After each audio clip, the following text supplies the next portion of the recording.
Un an après le début de l'agression de l'Ukraine par la Russie, qu'advient-il des citoyens ukrainiens fuyant leur pays en raison du conflit? Quelles protections sont-elles accordées aux exilés de guerre ukrainiens? Ces protections sont-elles suffisantes? Selon le rapport de l'Organisation des Nations Unies, ce sont plus de 8 millions d'Ukrainiens qui ont été contraints de quitter leur pays à cause du conflit depuis le début de la guerre. Cela représente plus de 7,7 millions d'Ukrainiens ayant trouvé refuge en Europe. Par exemple, la France compte plus de 110 000 personnes dans cette situation. Mais cela ne se limite pas à l'Europe, puisque d'autres pays ont également accueilli des Ukrainiens, tels que le Canada, qui en a accueilli plus de 120 000. En droit international, plusieurs protections sont envisageables pour les exilés de guerre dès lors qu'ils justifient d'une crainte actuelle et personnelle de persécution ou une atteinte grave et une absence de protection dans leur pays d'origine. Il s'agit de la protection conventionnelle d'une part et de la protection subsidiaire d'autre part.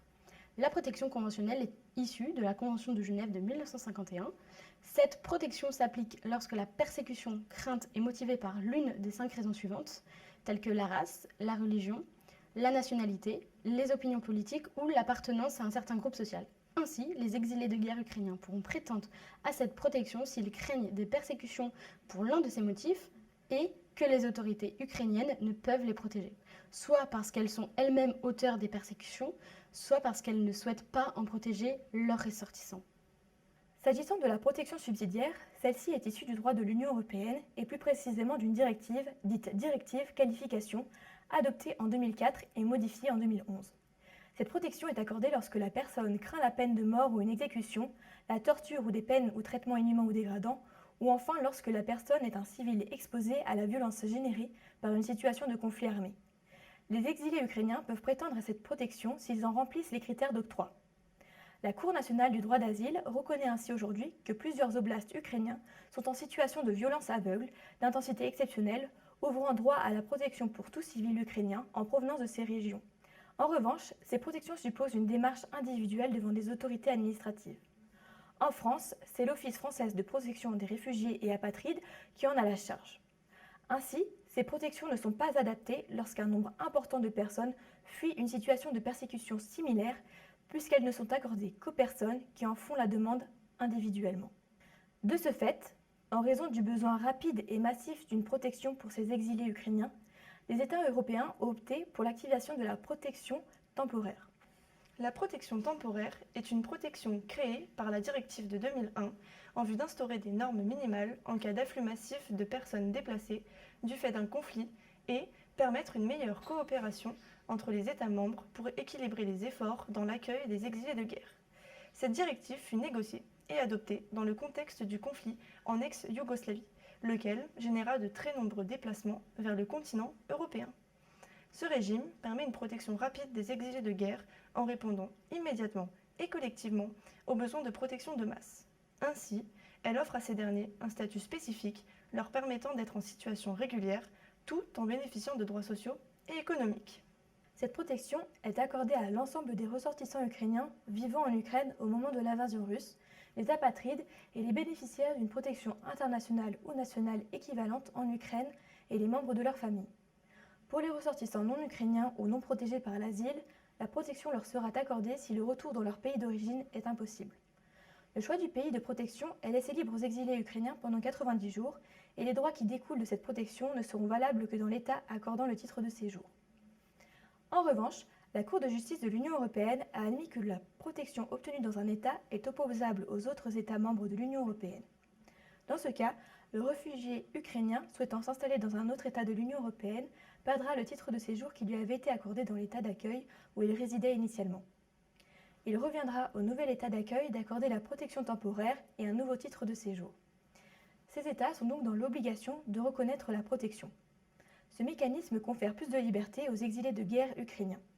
Cette protection est accordée pour une durée d'1 an, pouvant être prorogée pour 2 périodes de 6 mois.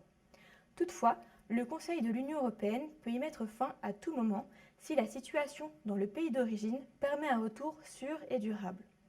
De ce fait, un ressortissant ukrainien vivant en Ukraine au moment des faits, se réfugiant en France par exemple en raison de l'invasion russe, bénéficiera de la protection temporaire. Une fois sur le territoire français et l'autorisation provisoire de séjour accordée par la préfecture du lieu de résidence, Celui-ci pourra jouir d'un droit de séjour, d'un accès à la protection universelle maladie, d'un droit au travail, à la scolarité pendant 1 an. Alors que cette protection temporaire semble efficace face à la situation des exilés ukrainiens, il convient d'en faire ressortir 3 grandes faiblesses.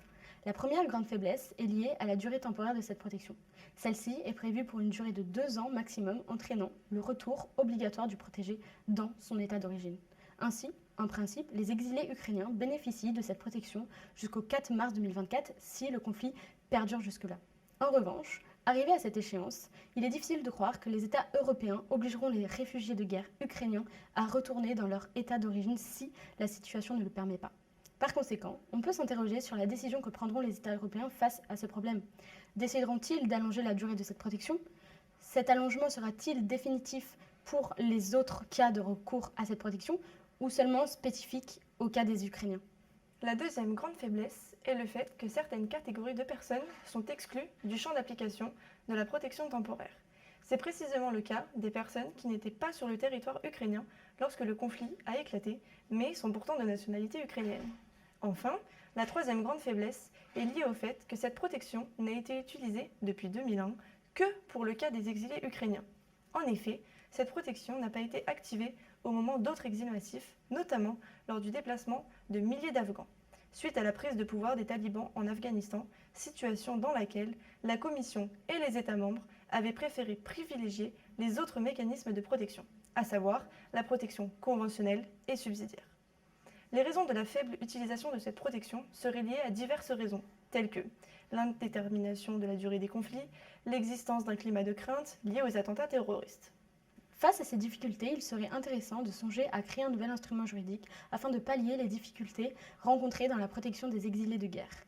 Dans cet objectif, le projet REFWAR tente de réfléchir à des solutions que vous pouvez consulter sur le site de la clinique.